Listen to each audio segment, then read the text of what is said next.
Hi everybody, it's Tamara Harper of Smallwood Studios, and today I'm going to do part one of our Sashiko Pillow Kit.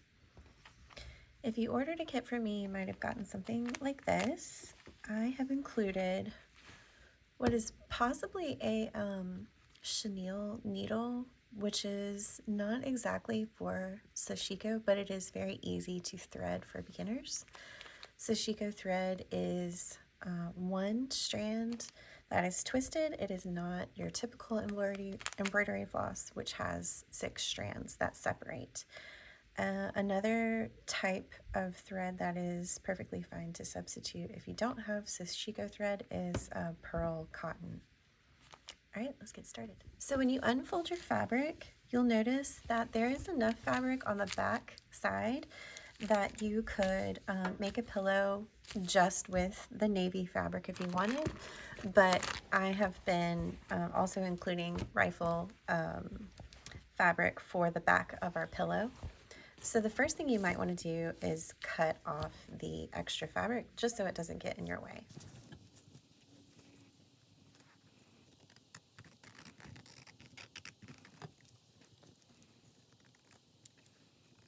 All right. When you first open your kit, you will notice some instructions.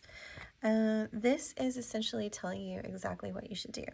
We're first going to go around the outside of our pattern where this number 1 is, and then we're going to kind of weave our way diagonally in one direction, and then the third step is to weave in the other direction diagonally.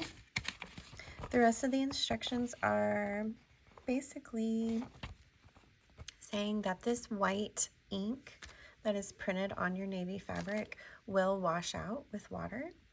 And they suggest that you slip your fabric between maybe layers of a towel or something when you iron.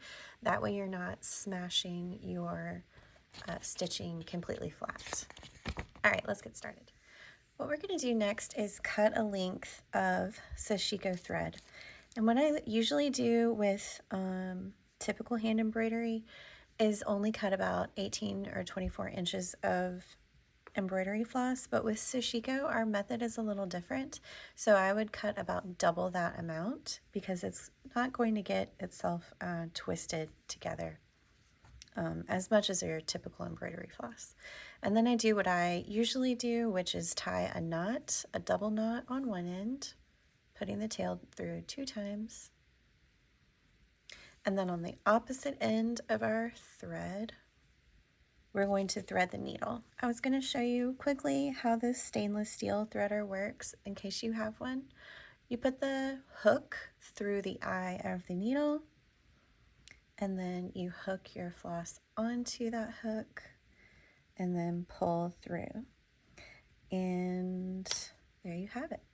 So again, at one end we have our knot, at the other end we have our needle with you're just going to hold it onto your needle as you work and just leave this tail. All right, let's get started on our stitching. We're going to start from any corner, and as I mentioned before, we're going to do the perimeter of our pattern first. So I'm going to go up and just make sure that our knot is secure on the back. And then we're ready to start stitching. And Sashiko is so calming because all we need to do is go in and out, covering up that white ink. And you can stack as many stitches on your needle as you want to. Sometimes Sashiko embroidery artists wear a thimble on this part of their finger as we're really going to be pushing the needle this way with our hand. I'm so used to doing regular embroidery that I end up usually pinching the needle instead of pushing. Either way is fine.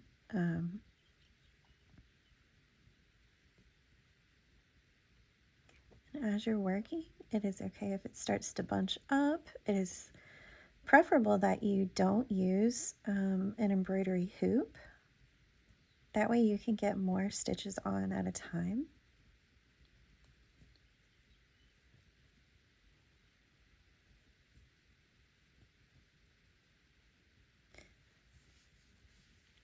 And then when you want to, you can just kind of gently pull your thread through.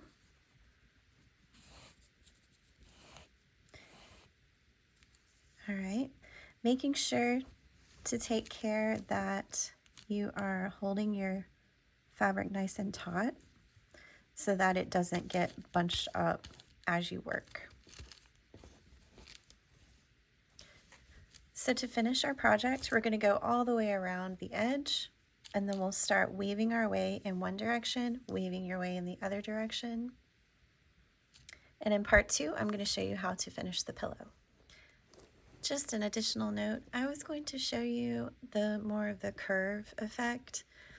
For example, with this dark teal color, apparently I've gone like this, and then back around like this.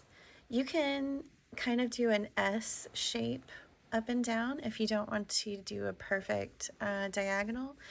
Honestly, as long as you are stretching out your fabric as you pull it through, you shouldn't have a problem. And then as you start to run out of thread and need to add more string, you would just finish it off with a double knot as you would a regular embroidery project.